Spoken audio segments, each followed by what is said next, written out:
আজ 19শে জ্যৈষ্ঠ। আজকে থেকে শুরু হলো লোকনাথ বাবার অনুষ্ঠান। তার জন্মতিথি উপলক্ষে ধুবুলিয়াতে 3 দিন ধরে অনুষ্ঠান হয়। 19 তারিখে শুরু হয়। তো আজকে সেই শুরুর দিনটা। তো আমিও সকাল সকাল রাস্তায় চলে গেছিলাম দেখতে। ঠাকুর বেরিয়েছিল নগর পরিক্রমা করতে।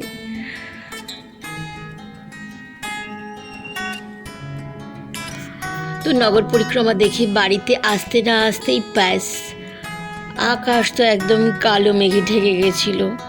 সকাল 9টাতেই যেন মনে হচ্ছিল সন্ধ্যা নেমে এসছে। আর কি, শুরু হয়ে গেল এক চালান বৃষ্টি। খুব জোরে হয়নি, মোটামুটি ওই আস্তে জোরে মিশিয়ে বৃষ্টিটা হয়েছিল। চারপাশ একদম অন্ধকার, দেখে মনে হচ্ছে না সন্ধ্যা হয়ে গেছে, কিন্তু না, এটা সকালবেলা। যাই হোক, আমি আমার যাবতীয় কাজকর্মগুলো সারলাম। মাঝে মাঝে একটু বৃষ্টি দেখছিলাম, একটু ভিডিও করেছিলাম, কারণ বৃষ্টি হলে মনে হয় যাই গিয়ে বৃষ্টিতে ভিজি। যাই হোক, রোজ রোজ ভেজা ঠিক নয়।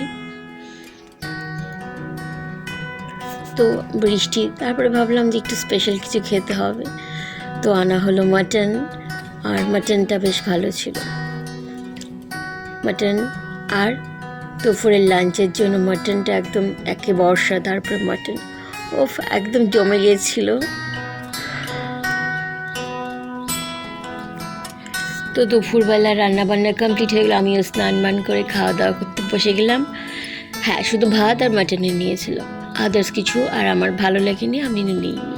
কী দরকার, মাটন হলে আর কিছু লাগে নাকি আমার। সো একটাই আমার লাঞ্চ ছিল। টাটা বাই বাই, সবাই খুব ভালো থেকো। আর প্লিজ সবাই আমার লাইক শেয়ার করে দিও।